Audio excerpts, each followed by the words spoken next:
पक्ष में अपना सहमत देता हूँ। धन्यवाद। धन्यवाद धन्यवाद। माननीय सदस्य श्री जगदम्बिका पाल जी।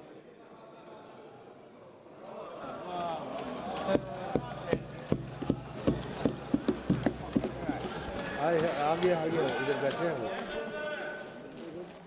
सभापति महोदय, मैं आपका अत्यंत आभारी हूं कि आपने मुझे इस महत्वपूर्ण Waqf amendment bill 2024 as reported by the joint parliamentary committee के सपोर्ट में दिया है। ये मेरा सौभाग्य है कि इस जॉइंट पार्लियामेंट्री कमेटी का मैं चेयरमैन बना। इसके लिए निश्चित तौर से मैं आभार व्यक्त करूंगा अपनी पार्टी का और प्रधानमंत्री मोदी जी का, गृहमंत्री जी का, कि एक बड़ी जिम्मेदारी दी। लेकिन मैं एक बात कहना चाहता हूं कि लगातार 11 घंटे हो गए जिस तरह से हमारे सत्ता पक्ष या प्रतिपक्ष के लोग हम लोग बैठे हैं। आखिर इस बिल के बारे में इस सरकार ने, अगर जब बिल को इंट्रोड्यूस किया था किरण रिजिजू जी ने, संसदीय कार्य मंत्री ने, अगर इस सरकार की मंशा होती कि हम जो 44 अमेंडमेंट्स लेकर के आए हैं उसी बिल को एज इट इज पास कराना है, तो निश्चित तौर से लोकसभा में भी बहुमत है, राज्यसभा में भी बहुमत है, सीधे उस बिल को हम पास करा सकते थे। लेकिन इसके बावजूद संसदीय कार्य मंत्री जी जब बिल को इंट्रोड्यूस कर रहे थे, खड़े होकर के उन्होंने कहा पूरे देश के सामने कि हम इस बिल को पास करा सकते हैं, लेकिन हम चाहते हैं कि इस बिल को ज्वाइंट पार्लियामेंट्री कमेटी को स्पीकर साहब आप रेफर कर दें, जिससे देश के सभी स्टेक होल्डर्स के साथ, सभी राज्य के ऑफिशियल्स के साथ, या हमारे सिया सुन्नी वक्फ बोर्ड हो, इस्लामिक स्कॉलर हो, या हमारे बार एसोसिएशन हो, या फॉर्मर जजेज हो, इस्लामिक स्कॉलर्स हो, सभी के साथ हो। और मैं समझता हूं कि ज्वाइंट पार्लियामेंट्री कमेटी को रेफर किया गया और शायद इतिहास में किसी, हमारे सभी सदस्य माननीय स्टैंडिंग कमेटी के मेंबर होते हैं, एक महीने में ज्यादा से ज्यादा 2 बैठकें होती है। पूरे साल में 24 बैठक, 25 बैठक, 26 बैठक होती है। इस ज्वाइंट पार्लियामेंट्री कमेटी ने 5 महीने में 38 बैठकें करने का काम किया है। और इसके बावजूद भी ये कहा जाए 38, मैं कहता हूं जितने ज्वाइंट पार्लियामेंट्री कमेटी के मेंबर थे, आज उनमें से चाहे जावेद साहब, चाहे अभी बोल रहे थे बेनीवाल जी कि जेपीसी के चेयरमैन बोलने नहीं दे रहे थे। जेपीसी के चेयरमैन हफ्ते में 5 दिन बैठक करना चाहते थे, 4 दिन करना चाहते थे। जेपीसी के मेंबर हमारे उधर के स्पीकर साहब से जाके कहते थे कि साहब 15 दिन में 2 बैठक होनी चाहिए। तो मैं बोलने के लिए दिल पे हाथ रख के कह दें कि शायद अपनी स्टैंडिंग कमेटी में उतना बोलने का अवसर नहीं मिला होगा जितना ज्वाइंट पार्लियामेंट्री कमेटी में इन लोगों को बोलने का अवसर मिला। और आज मैं सरकार को धन्यवाद दूंगा कि ये पहली ज्वाइंट पार्लियामेंट्री कमेटी है। आप स्वीकार करें न करें, आप इसका विरोध करें, लेकिन उस कमेटी में जो आप बहुत से कंसर्न उठा रहे थे, जो आप बहुत सी बातों को उठा रहे थे, आज उस ज्वाइंट पार्लियामेंट्री कमेटी ने अपनी रिकमेंडेशंस किया। इनके प्रेमचंदन जी ने कहा जेपीसी को अधिकार ही नहीं है कि वो रिकमेंडेशन कर सके, अमेंडमेंट कर सके कानून का। गृह मंत्री जी ने उत्तर दे दिया, उसमें मुझे नहीं कहना। लेकिन आज ज्वाइंट पार्लियामेंट्री कमेटी में मैं अपने सभी सदस्यों को धन्यवाद देना चाहता हूं। ये आपका सौभाग्य होगा, इतिहास बताएगा कि जिस जेपीसी के आप मेंबर थे उसकी सारी रिकमेंडेशंस को सरकार ने स्वीकार करने का काम किया है। ये कोई साधारण बात है। आज कम से कम उस ज्वाइंट पार्लियामेंट्री कमेटी में जिस तरह से हमने डिटेल डिस्कशंस किया और डिलिब्रेशंस किया, और इसके बावजूद किसी भी मैं सदस्य से मैंने ये नहीं कहा होगा, अगर उन्होंने आधे घंटे बात रखनी चाहिए होगी, 1 घंटे रखनी चाहिए होगी, सबको मैंने पूरा अवसर दिया। 11 बजे से बैठक शुरू करते थे, 7 बजे 8 बजे तक बैठक करते थे। और इसके बावजूद मैं कहता हूं कि आज गृह मंत्री जी ने अगर ये कह दिया कि अब इसमें चाहे वाकिफ हो, उसमें न कोई सरकार का दखल होगा, न वाकिफ के इंटेंशन पे, न वक्त में कोई दखल होगा, तो जब वक्त में कोई दखल नहीं है, न वाकिफ में कोई दखल है, और इसके बावजूद भी अभी भी आपने देखा ओवैसी साहब को कि अभी उन्होंने इस बिल को फाड़ने का काम किया है। तो ये जो बात कह रहे कि ये बिल असंवैधानिक है, असंवैधानिक काम तो उन्होंने किया है जो बिल फाड़ने का काम किया है। आज मैं पूछना चाहता हूं आज किस लिए बिल फाड़ दिया? उन्होंने कहा, चले गए, मैं पूछना चाहता हूं, उन्होंने कहा कि हमारी 123 प्रॉपर्टी है और साहब हमारे पास डीड नहीं है, उस डीड को हम कैसे देंगे? हमारी प्रॉपर्टी तो मिलेगी नहीं। मैं कहना चाहता हूं 123 प्रॉपर्टी है, बिल्कुल है। ये 123 प्रॉपर्टी किसकी है? ये हमारे जमाने की नहीं है। जब ब्रिटिशर्स ने, अंग्रेजों ने हिंदुस्तान की राजधानी को कोलकाता से दिल्ली बनाने का फैसला किया और 1911 में जब उन्होंने यहाँ के लुटियन जोन्स की लैंड को एक्वायर किया, लैंड एक्वायर करने के बाद ड्यूली कंपनसेशन दिया और अधिग्रहण कर लिया। और 1911 जो अधिग्रहण ब्रिटिश सरकार ने किया, अखिलेश जी आप भी मुख्यमंत्री रहे, अगर कोई सरकार किसी जमीन का अधिग्रहण कर ले तो फिर उस जमीन को डीनोटिफाई करके किसी को दे नहीं सकती है। यह पहली बार कांग्रेस सरकार ने डीनोटिफाई करके देने का काम किया है। मैं पूछना चाहता हूं, अगर आपके पास डॉक्यूमेंट नहीं है, मैं पूछना चाहता हूं कि अगर डॉक्यूमेंट नहीं है, हमारे जेपीसी के मेंबर लोग बैठे हुए, मैं पूछना चाहता हूं ये तुष्टीकरण नहीं तो और क्या था? 1911 की जो ब्रिटिशर्स ने जमीन लिया, बैठ जाइए लाल जी, सुन लीजिए पूरी बात, आपको स्पष्ट हो जाएगा। 1911 में जो जमीन अंग्रेजों ने, ब्रिटिशर्स ने एक्वायर किया राजधानी के लिए, 1911 के बाद 1970 में दिल्ली के वक्फ बोर्ड ने कहा, जो 1911 की ब्रिटिशर्स की जमीन एक्वायर थी, कि ये वक्फ बोर्ड की है। 1970 में तो वो जो सेक्शन 40 की बात हो रही है, ये शायद देश में नहीं दुनिया में किसी को अधिकार नहीं होगा कि जो ब्रिटिश एक्वायर करके कंपनसेशन दे गए हो उसको 57 सालों के बाद वक्फ बोर्ड कह दे ये वक्फ की जमीन है, और उसके बाद ये कह रहे हैं हमें मिल नहीं रही वैसी साहब। वो मिल जाती 1984 में भी कांग्रेस यूपीए सरकार ने देने की कोशिश की, 2014 में भी देने की कोशिश की। आप अपनी कैबिनेट देख ले, सरकार देख ले, 5 मार्च 2014 को चुनाव का मॉडल कोड ऑफ कंडक्ट जारी हुआ था। आप सबको याद होगा, आप सब लोगों में से बहुत से सांसद लड़े थे, जीते थे। 5 मार्च 2014 को मॉडल कोड ऑफ कंडक्ट लागू हुआ और उसके ठीक 2 दिन पहले 2 मार्च को यूपीए सरकार ने एक कैबिनेट बैठक किया और कैबिनेट बैठक करके उस 123 प्रॉपर्टी को डीनोटिफिकेशन करके कहा इसको वक्फ बोर्ड को दे दिया जाए। धन्यवाद है हाई कोर्ट को, सुप्रीम कोर्ट को। आज वो हाई कोर्ट के स्टे से रुका हुआ है, नहीं तो इस सरकार ने, तत्कालीन सरकार ने तो देने का काम कर दिया था जो अब असंवैधानिक था। सुन लीजिए धर्मेंद्र जी, सुनिए, सुप्रीम कोर्ट के फैसले के, हाई कोर्ट के फैसले के बाद कोई अधिग्रहित और मुआवजादारी दी गई जमीन किसी दूसरी इकाई को नहीं दिया जा सकता। सरकार किसी संपत्ति का अगर अधिग्रहण कर ले, मुआवजा दिया जा चुका तो डीनोटिफाई नहीं कर सकता। ये काम कोई कर सकता है कि इस तरह से संविधान और कानूनी प्रावधानों का अगर कोई उल्लंघन कर सकता है और इस तरह की सरकारी संपत्तियों को गैर कानूनी तरीके से ट्रांसफर करने की कोशिश केवल तुष्टीकरण करने के लिए कांग्रेस यूपीए की सरकार ने किया था, ये मैं कहना चाहता हूं। और इतना नहीं, आप इसको अनकॉन्स्टिट्यूशनल कह रहे हैं कि ये अनकॉन्स्टिट्यूशनल आखिर कैसे है? आप ये बताइए कि अनकॉन्स्टिट्यूशनल है। आज किसी देश में जो 1995 जिस प्रिंसिपल एक्ट की बात कर रहे हैं, 2013 की प्रिंसिपल एक्ट की उस अमेंडमेंट की बात कर रहे हैं, 1995 2013 में बहुत से साथियों ने केवल एक सेक्शन 40 की बात कही है।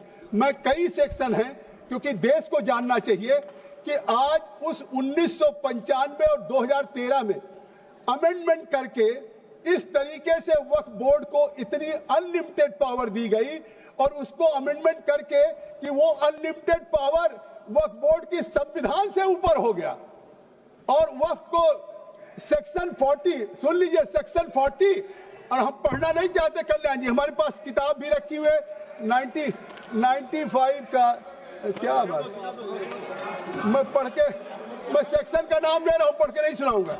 सेक्शन 40, और आप पढ़ लीजिए किताब खोल के, सेक्शन 43, उसके 1995-2013 एक्ट में। I am not yielding mister Raja, I have already yielded in JPC committee, I have given you enough time in JPC. अब kindly listen, kindly sit down please.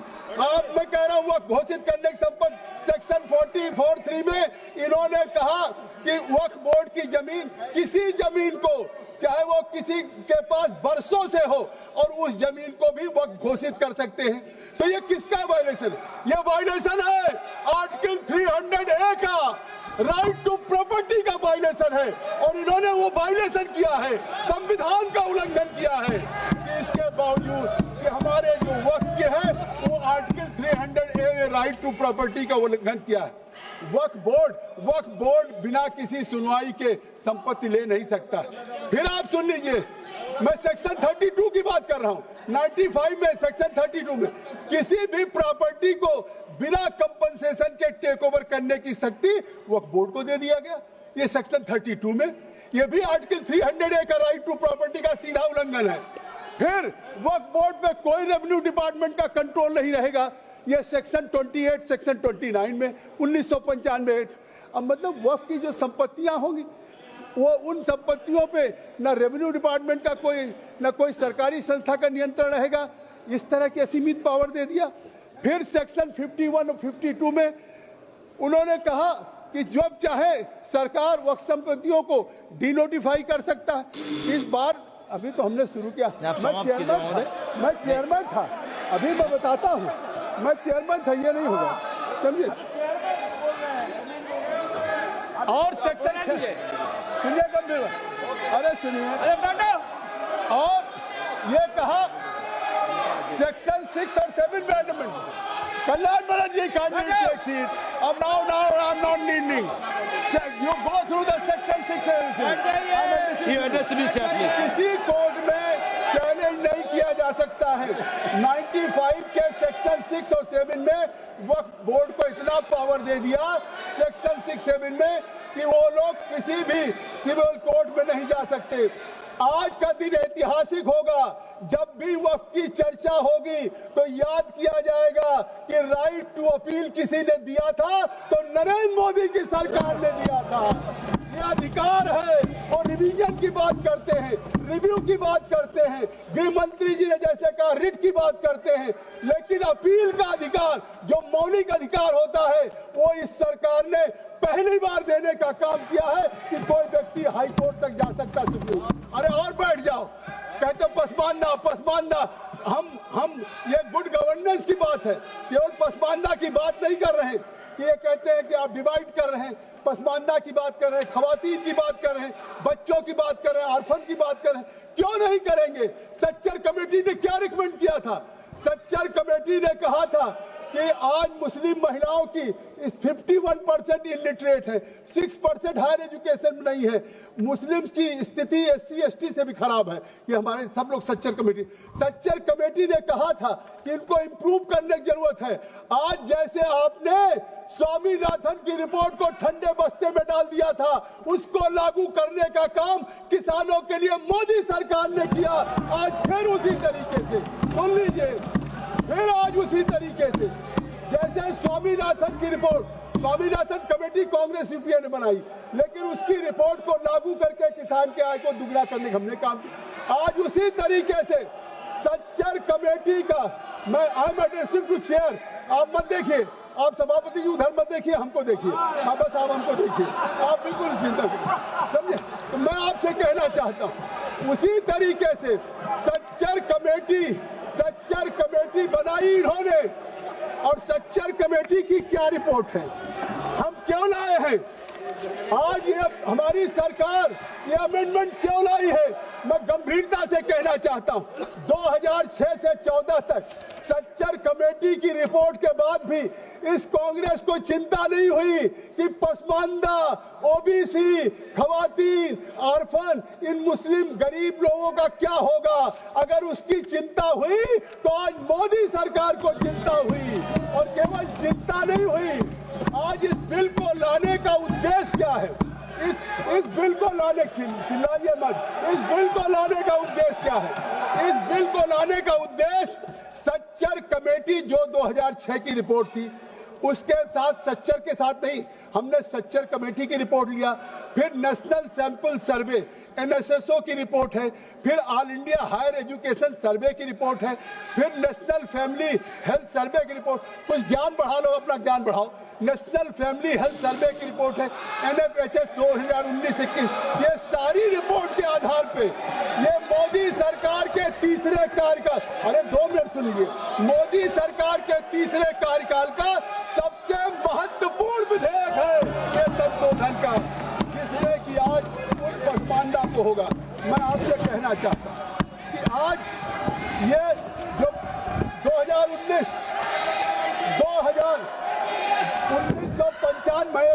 1995 हो, 2013 हो, आज तो उन्होंने उस समय अनकॉन्स्टिट्यूशनल पास किया था।